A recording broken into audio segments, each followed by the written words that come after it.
नमस्कार। सजग रहो अभियान के तहत आज आपका फिर एक बार स्वागत करते हैं।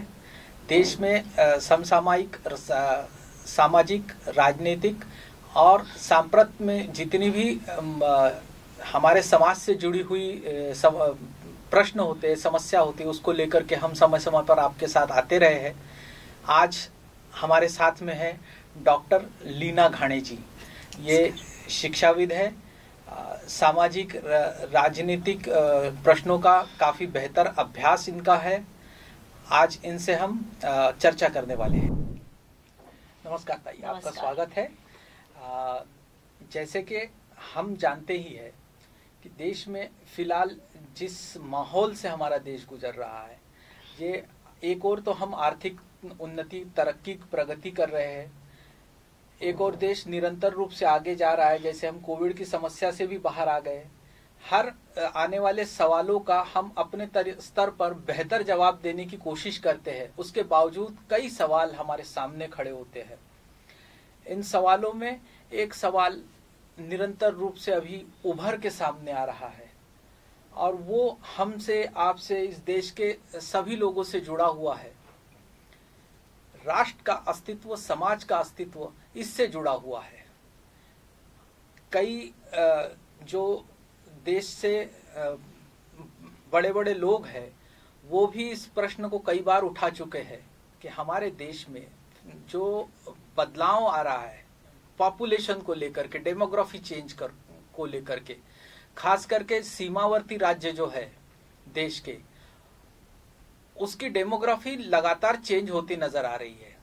चाहे वो बंगाल हो, उत्तराखंड हो, झारखंड हो या किसी भी सीमावर्ती राज्य की ओर आप अगर ध्यान दें तो यहाँ की डेमोग्राफी में पिछले कुछ वर्षों में लगातार तब्दीली आई है, बदलाव आया है। और इसी परिप्रेक्ष्य में महाराष्ट्र में भी कुछ घटनाएं हो रही है, वहां पर भी परिवर्तन है। तो इन सब को आप किस तरह से देखती है?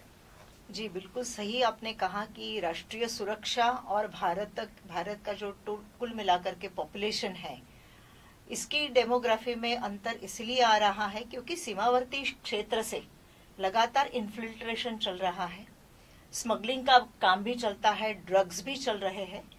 और ये जो अंतरराष्ट्रीय सीमाएं हैं, तो हमारे देश की प्रगति जो है कहीं ना कहीं उसको रोकने के लिए जो सौहार्द का विषय हमारे भारतवर्ष ने हमेशा से चलाते आया है, उसको भी कहीं ना कहीं, जिसे बोलते हैं ना, अस्थिरता निर्माण करने की दृष्टि से ये जो अंतरराष्ट्रीय पॉलिटिक्स हम कहेंगे, राजनीति जो कहेंगे, इसके तहत ऐसे लोगों को पुश किया जाता है और लगातार जो मूल निवासी होते उस राज्य के, उनको खदेड़ करके या उनके जो उद्योग होते हैं, आर्थिक उनकी जो भी साधन होते हैं, खेती भी हो सकती है, तो कहीं ना कहीं उस पर कब्जा करके ऐसे जो तत्व है ये भारत की पॉपुलेशन को कहीं ना कहीं अस्थिर करने का प्रयास करते हैं और धीरे धीरे एक संवैधानिक रूप से उनका पार्टिसिपेशन बढ़ता जाता है। वो आईडीज बनाते हैं, फिर यहाँ पर अगर इलेक्शन हो रहे हैं तो उसमें बाकायदा उनकी वोटिंग होती है और इसकी वजह से जो सही मायने में लोकशाही की जो हमारी प्रक्रिया है, डेमोक्रेसी की, कहीं ना कहीं उसको धक्का पहुंचाने का प्रयास जो है, ये चाइना हो सकता है, पाकिस्तान हो सकता है, इधर श्रीलंका का भी लगातार हस्तक्षेप जो है इन सारे विषयों में चलते रहता है। तो ये गंभीर विषय है। जब तक हमारे देश की सीमाएं सुरक्षित नहीं रहेगी तब तक जो स्थिरता हम चाहते हैं सीमावर्ती क्षेत्रों में वो नहीं हो पाएगी। तो इसकी ओर हम सब ने मिलकर के ध्यान देने की आवश्यकता है। कहीं भी हमें नजर आता है ऐसी कोई तत्व हमारे भारत, अभी रोहिंग्या मुसलमानों का ही विषय ले लीजिए, तो हमें अभी ध्यान में आता है कि आसाम के क्षेत्र में, आसाम तक क्यों, दिल्ली तक भी और मुंबई तक भी ये सारे लोग पहुंच गए हैं।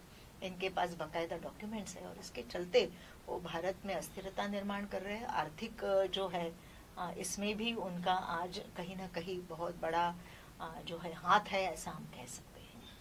तो इसके ओर ध्यान देना है, हम सबको सजग रहना है और इस सजगता से जो भी हमारी फोर्सेस है या हमारा प्रशासनिक पूरा जो ढांचा है, इसको कहीं ना कहीं अलर्ट करने की एक सजग नागरिक के तहत हमें पहल करनी चाहिए, ऐसा मुझे लगता है। जी, डेमोग्राफी चेंज के साथ साथ अन्य समस्याएं भी उत्पन्न होती है। जैसे एक अवधारणा बीते कुछ दिनों में सामने उभर के आई है जिसे हम लैंड जिहाद कह सकते हैं। तो कहीं महाराष्ट्र में भी ये समस्या हुई है। शिवाजी महाराज ने प्रतापगढ़ किले के तलहटी में अफजल खान का वध किया था। उसके बाद एक इंसानियत के तौर पर या भारतीय सभ्यता के तौर पर उसके मृतदेह का उनके रीति रिवाज से अंतिम संस्कार किया। आज उसको एक दरगाह का स्वरूप देने का प्रयास चल रहा है, वहां पे उरूस भराने का प्रयास चल रहा है। ऐसे ही डेमोग्राफिक चेंज जो है वो अभी हाल फिलहाल में हमको हिमाचल प्रदेश में भी दिखाई दिया। वहां पर अतिक्रमण करके एक बड़ी लंबी चौड़ी मस्जिद खड़ी कर दी गई थी और वहां कई लोग ऐसे थे जिनके पास ना राशन कार्ड थे ना आधार कार्ड थे। कहाँ से आए कैसे आए कुछ पता नहीं, जनता ने वहां उठाव किया और अभी ये मामला थोड़ा सा अलग आकार लेते हुए वक्फ अमेंडमेंट के रूप में भी सामने आया है जी। संसद में वक्फ बिल जो है वो पेश हुआ, उसको अपोजिशन पार्टियों ने जो है विरोध किया, जिसके चलते अब सरकार को उसमें जॉइंट पार्लियामेंट्री कमेटी बनानी पड़ी है। आए दिन वहां पे भी गड़बड़ियां होते रहती है। तो एक मोटे तौर पर लैंड जिहाद को आप किस तरह से देखती है और इसका क्या खतरा हमारे देश की जनता को और हमें हो सकता है? जी, लैंड जिहाद के पीछे की जो धारणा है इसको पहले समझना पड़ेगा। 1954 में भारत का और पाकिस्तान का जो बंटवारा हुआ, उसके तहत भारत से जाने वाले मुसलमान और पाकिस्तान से आने वाले हिंदू, इनकी जो प्रॉपर्टी है, स्थावर प्रॉपर्टी थी वहां जैसे भारत में मुसलमानों की और वहां हिंदुओं की, तो इसके चलते एक वक्फ बोर्ड का जो है निर्माण हुआ। ये नेहरू और लियाकत अली इनके बीच का जो है ये करार है। इसके तहत एक समझौता था, इट वॉज अ बायलैटरल, हम ये कहेंगे समझौता। तो धीरे धीरे वक्फ के अंतर्गत सारे मुसलमानों की प्रॉपर्टी आई। वहीं तक ये विषय सीमित नहीं रहा, क्योंकि वो जो प्रॉपर्टी छोड़ करके यहाँ गए थे, तो भाई कहीं ना कहीं इसका इस्तेमाल उनके धर्म, उनके इसके लिए होना चाहिए, पूजा पद्धति के लिए, ऐसा एक मोटा मोटा सोच उसके पीछे था। लेकिन आज अगर हम पाकिस्तान में हिंदुओं की छोड़ी हुई प्रॉपर्टी की बात करेंगे तो वहाँ कोई काउंसिल या बोर्ड नहीं बना हुआ है, वो तो सरकार ने हड़प ली। लेकिन भारत में बकायदा एक बोर्ड स्थापन किया गया था और उसके तहत वो प्रॉपर्टी चली गई। सरकार का आधिपत्य उस प्रॉपर्टी पर नहीं रहा। लेकिन 1995 में पीवी नरसिम्हा राव की सरकार ने इस वक्फ बोर्ड को बहुत अमर्यादित, जैसे बोलेंगे ऐसे, अधिकार दे दिए और ये कहा गया उसमें कि किसी भी न्यायिक प्रक्रिया में, किसी भी पूछताछ में ये बोर्ड नहीं आएगा। उन्होंने किसी भी लैंड को आइडेंटिफाई करके कह दिया कि ये हमारी लैंड है या ये हमारी जमीन है, तो कोई भी उसको प्रश्न नहीं कर सकता। इनफैक्ट जिसकी वो जमीन है उसे प्रूव करना पड़ेगा कि ये मेरी जमीन है।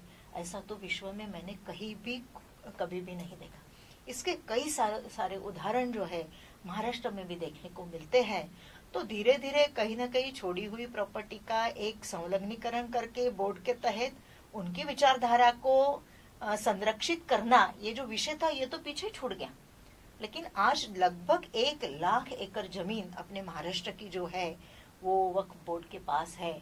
और अभी मैंने पढ़ा, एक पत्र सब सोशल मीडिया पर भी प्रसारित हो रहा है कि वक्फ बोर्ड को आने वाले जो भी ये आएगी, सरकार आएगी, उसको 1000 कोटी की डिमांड जो है अल्पसंख्यक समुदाय ने की है।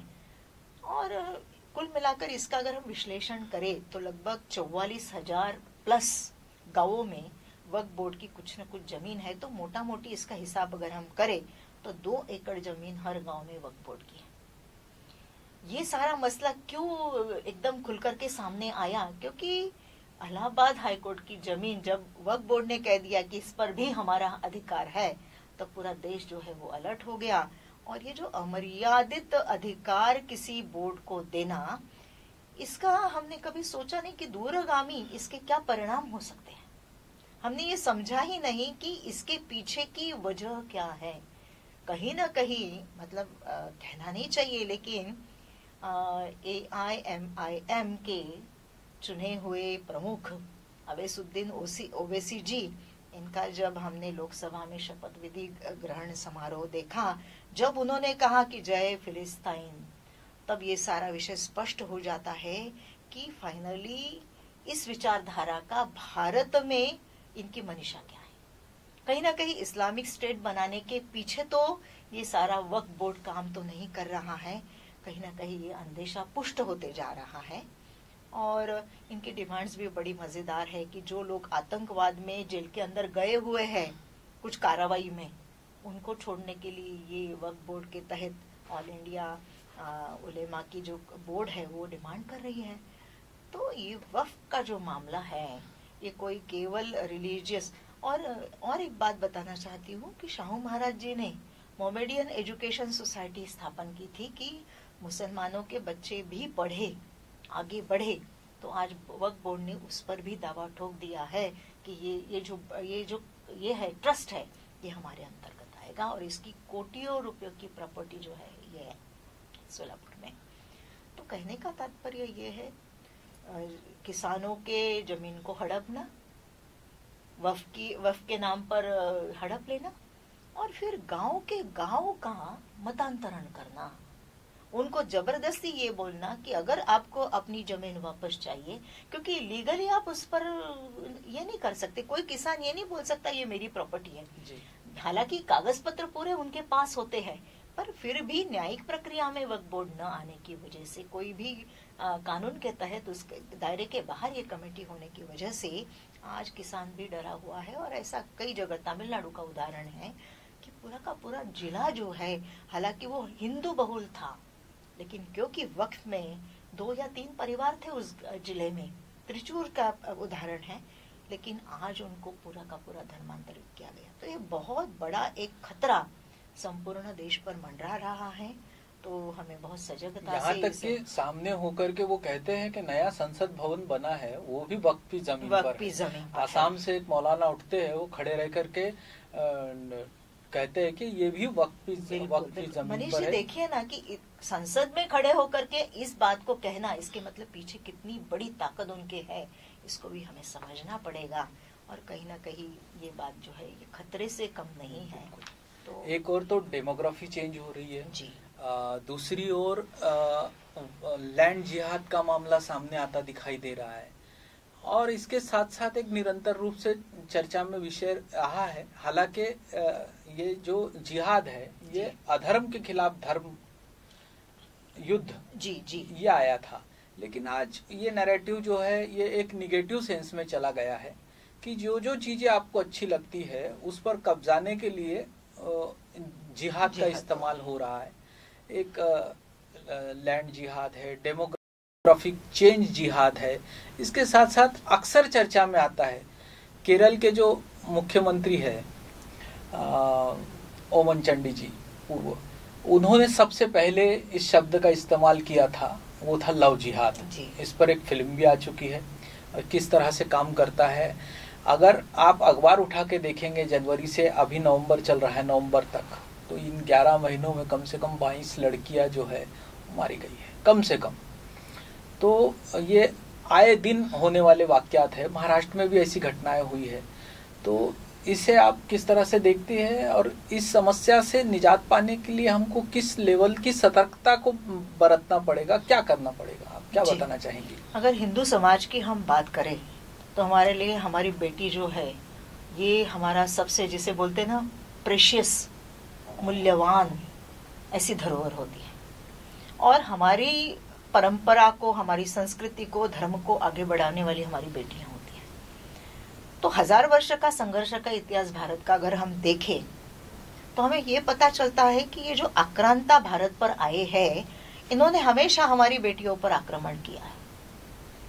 तो सीधी तरह से बेटियां नहीं मानी, धर्मांतरण नहीं हुआ, ये इस्लामिक स्टेट नहीं हुआ, भारत की अस्मिता कायम रही, अनेक प्रयोग किए गए हैं, लेकिन फिर भी भारत परिवर्तित नहीं हुआ। तो कहीं ना कहीं प्रेम जाल में फंसा करके हमारी बेटियों को झूठे दिलासे दे करके और उनको अभी फंसाया जा रहा है, जिसका नाम लव जिहाद है। इस पर एक बहुत विश्लेषक रूप से एक पिक्चर भी आई थी जिसे हम केरला स्टोरी के नाम से जानते हैं। तो ये झूठ तो नहीं है, क्योंकि इंडिया पॉलिसी फाउंडेशन का एक रिपोर्ट मेरे पास है जिसके तहत जो सारे सर्वेज हुए, इंटरव्यूज हुए, इसमें पाया गया है कि हाई प्रोफाइल सारी लड़कियों को गलत प्रोफाइल बना करके फंसाना, वो सोशल मीडिया हो सकता है, संपर्क हो सकता है, मित्रता हो सकती है, गिफ्ट्स के माध्यम से हो सकते, तो ये हो रहा है। इसके लिए मैं फिर से ये कहूंगी कि जैसे सजग रहो हर आने वाली समस्याओं के लिए समाज को सजग करता है, आज हमारी बेटियों को भी सजग करने की आवश्यकता है, क्योंकि नाम बदल करके नए रूप में व्यक्ति हमारे सम्मुख आता है। शुरू में तो नाम से पता चलता था कि ये कौन सी विचारधारा का व्यक्ति है और इसकी मनीषा क्या हो सकती है, लेकिन आज सरेआम नाम परिवर्तन करके हमारे सम्मुख आ रहे हैं। तो ऐसे समय में सजग तो होना ही है। और हम कौन हैं? हम भारत की बेटी, हम हिंदू बेटी, हमारे ऊपर एक नैतिक दायित्व है इस धर्म की रक्षा का। इस संदेश जो है आपके चैनल के माध्यम से मैं संपूर्ण समाज को देना चाहती हूँ। और ये लव जिहाद के जो तत्व है, इसको हमें डट करके सामना करना पड़ेगा। पूरा परिवार, केवल एक परिवार की बात नहीं है, संपूर्ण समाज को इन सारे प्रश्नों के लिए जो है वो खड़ा होना पड़ेगा। क्योंकि गांव की बेटी जो होती है वो किसी व्यक्ति की बेटी नहीं होती, तो हमारी अस्मिता की वो परिचायक होती है, हमारे पूरे समाज की परिचायक होती है। तो इसको तो हमें लेना ही पड़ेगा। कई बेटियां हमारी सूटकेस में पाई जाती हुए, कभी कुकर में पाई जाती है, कभी फ्रिज में पाई जाती है। तो ये विषय गंभीर है और एक ताकत के साथ, हर तरह की ताकत के साथ हमें इसका मुकाबला करना पड़ेगा, ऐसा लगता है। बिल्कुल ठीक कहा था आपने। काफी गंभीर रूप से ये समस्या सामने आ रही है। फिर भी जैसे आज का जो माहौल है वो सोशल मीडिया का है, हर कोई सोशल मीडिया पर है, तो उसमें एक चुटकुला चलता है। तो वो इस तरह से है कि मेरा वाला इस तरह से नहीं है। तो उसे अगर मुखर होकर कहा जाए तो मेरा अब्दुल अच्छा है। बिल्कुल, यानी उस नाम का इस्तेमाल उन्होंने एक सिंबॉलिक तौर पर किया। तो ये जो धारणा है, यानी हम जो सजग कर रहे हैं वो लोग दकियानुसी है और जो जाल में फंस रहे हैं वो आधुनिक है। तो ये जो भ्रमजाल खुद इन युवाओं के इर्द गिर्द मंडरा रहा है, इसे दूर हटाने के लिए आप क्या सलाह सुझाव देना? देखिए, हमारी बहनें आज पढ़ी लिखी हैं, शरिया के कानूनों को वो पढ़े। शरिया, क्योंकि कोई भी मुसलमान जो होता है वो शरिया के बाहर नहीं जाता है, ये हम सबका अनुभव है, हम सबका ऑब्जर्वेशन है। इसलिए शरिया को अगर हम पढ़ते हैं तो उसमें हम देखेंगे कि स्त्री की और उनके देखने का दृष्टिकोण क्या है। उसके बाद हलाला की बात आती है, ट्रिपल तलाक की बात आती है, और एक महत्वपूर्ण बात आती है कि अगर किसी भी न्याय प्रक्रिया में, जो हम बोलते हैं ना साक्षीदार के रूप में, अगर मुझे बयान लेना है किसी स्त्री का, तो शरिया का कानून उसे 1/5 हाफ ऑफ द पुरुषों के बयान के तहत देखता है। मतलब उनका वेटेज कहीं ना कहीं हमेशा से सबऑर्डिनेट कर रहा है। तो ये सारी बातें अगर हमारी बहनों ने ठीक से समझी तो उन्हें ये समझ में आएगा कि मूलतः हमारी और हिंदुओं की और, हिंदू मतलब आ सिंधु सिंधु पर्यंता इस भारत को अपना देश समझने वाला, इस मातृभूमि के प्रति प्रेम रखने वाला, वो सब हिंदू है। मैं जाति की बात बिल्कुल नहीं करूंगी, क्योंकि हम सब एक ही, जिसे बोलते हैं आज डीएनए अगर हम देखें, एक ही परिवार के सदस्य है। तो इसीलिए हमें यह समझना पड़ेगा कि मूलतः इस्लाम का संदेश क्या है, शरिया का कानून क्या है, और उसके तहत उनका जो अन्य समाज की ओर देखने का दृष्टिकोण क्या है, विशेषतः महिलाओं की ओर देखने का दृष्टिकोण है। अगर ये स्पष्टता, इसके प्रति ज्ञान हम हमारी बेटियों को देते हैं तो शायद ये सारी समस्याएं जो है वो धीरे धीरे कम होने लगेगी। बिल्कुल। और एक इसी के साथ बात निकल के आती है कि जैसे हमें सजग तो रहना है और सजग रहने के साथ साथ संगठित भी रहना है। बिल्कुल। तो देश में फिलहाल आह्वान चल रहा है, और ये देश में नहीं, हमारे यहाँ अक्सर जो देशव्यापी चीज होती है उसको हम गली से दिल्ली कहते हैं। बिल्कुल। तो ये गली से दिल्ली तक नहीं है, बल्कि कनाडा तक आवाज गूंज रही है। जैसे परसों अब कनाडा के एक मंदिर पर हमला हुआ खालिस्तान समर्थकों द्वारा, तो उसके बाद वहाँ के हिंदुओं ने भी इस नारे को बुलंद किया, बटेंगे तो कटेंगे। बिल्कुल। तो इसके बारे में आप क्या कहना चाहेंगे? देखिए, भारत का इतिहास हम देखें तो शुरू में भारत की स्वतंत्रता के पूर्व अनेक राज्य थे, छोटे छोटे राज परिवार थे और उनकी अपनी अपनी जो वो थे क्षेत्र थे। तो उसमें असंगठित रहे, इसलिए हमारे ऊपर हमेशा से आक्रमण होता आया है। अगर उस समय चाणक्य की बात को अगर हम समझते कि ये पूर्ण राष्ट्र जो है ये हिंदू राष्ट्र है और इसकी सुरक्षा का दायित्व मेरे पर आक्रमण हुआ इसलिए मेरा है, ऐसा नहीं है, तो संगठित रूप से सारे राज्यों ने मिलकर के इसका सामना, सेल्यूकस का सामना है वो करना है, इसकी आगाह जो है हमें हमेशा से चाणक्य करते आए। इस बात को हमें समझना ही होगा, क्योंकि हमेशा से आक्रमण उन्हीं तबकों पर होता है जो असंगठित है। क्योंकि सबको मालूम है कि भारत का जो पूरा क्षेत्र है वो अनेक जाति, पंथ, संप्रदाय में अपनी अपनी विचारधारा से चलता हुआ है, लेकिन कभी भी इन सारे संप्रदायों, मतों में कभी भी टकराव नहीं हुआ है। लेकिन कभी भी हम बहुत इकट्ठा रूप से एकत्रित आकर के एक सोच के साथ आगे बढ़े हैं, ऐसा भी देखने को नहीं मिलता। जब जब ये मिला है तब तब हमारी विजय हुई है। अभी राम मंदिर का ही आप देख लीजिए आंदोलन, पूर्ण समाज एकत्रित हुआ, इसलिए 550 वर्षों से जो प्रश्न मतलब पीछे पड़ा था उसको हमने सुचारू रूप से न्यायिक प्रक्रिया से उसको हमने सुलझा लिया। मजदूरों से लेकर के साधु संतों तक सबका योगदान रहा है। तो हमें ये समझना पड़ेगा कि आज जो सारा वातावरण, चाहे वो राजकीय वातावरण हो, चाहे वो शिक्षा क्षेत्र का हो, आर्थिक क्षेत्र का हो या इंटरनेशनल हो, हर जगह हमें अगर संगठित रूप से प्रो भारतीय, भारत के हित की दृष्टि से, अभी तो महाराष्ट्र के विधानसभा के चुनाव भी सामने हैं हमारे, तो हमें ये समझना पड़ेगा कि अगर ट्रैक रिकॉर्ड देखें हम अलग अलग पॉलिटिकल पार्टीज का भी, तो जिसका ट्रैक रिकॉर्ड हमारे राष्ट्रहित, राष्ट्रीय सुरक्षा की दृष्टि से अच्छा रहा है, जो विचारधारा भारतीय संस्कृति, भारत हिंदू धर्म इसको लेकर के आगे बढ़ती आई है, वही समाज को सुरक्षित रख सकती है। अगर हम कई सारे मैनिफेस्टो देखें, अभी जिस पार्टी का बोर्ड का मैंने उल्लेख किया था, उन्होंने तो ऐसी ऐसी डिमांड रख दी है कि उसके तहत तो हमारे राष्ट्र सुरक्षा ही खतरे में आ सकती है। तो हमें ये समझना पड़ेगा कि हम अगर संगठित है तो ही हम सामर्थ्यशाली बन सकते हैं। तो कोई गलत नहीं है कि संगठित रहेंगे तो ही हम रहेंगे, अन्यथा हमारा अस्तित्व जो है वो खतरे में आएगा। तो इसीलिए मुझे ऐसा लगता है कि उन संतों ने जो आह्वान किया कनाडा के मंदिर के सम्मुख होकर के कि संगठित रहोगे तो बचे रहेंगे, अन्यथा जो है वो हम बटेंगे तो कटेंगे। बिल्कुल। तो ये तो यूनिवर्सल ट्रूथ है और मुझे ऐसा लगता है हर रिलीजन और हिंदू धर्म भी इसका समर्थन करता है कि नहीं, हमें संगठित रूप से ही सारी बातें हैं, क्योंकि संगठन में शक्ति है और शक्ति को ही हमें आगे चल करके बढ़ाना है। बिल्कुल। तो हाल फिलहाल में मौजूदा जितनी भी समस्याएं हैं, चाहे वो लैंड जिहाद हो, चाहे डेमोग्राफिक चेंज हो, चाहे लव जिहाद हो, या फिर बटेंगे तो कटेंगे, आपने हमारे लिए समय निकाल करके अपने अमूल्य विचार रखे। आपका बहुत बहुत धन्यवाद। मिलते हैं अगले पॉडकास्ट में किसी अन्य विषय के साथ। तब तक के लिए इजाजत चाहेंगे।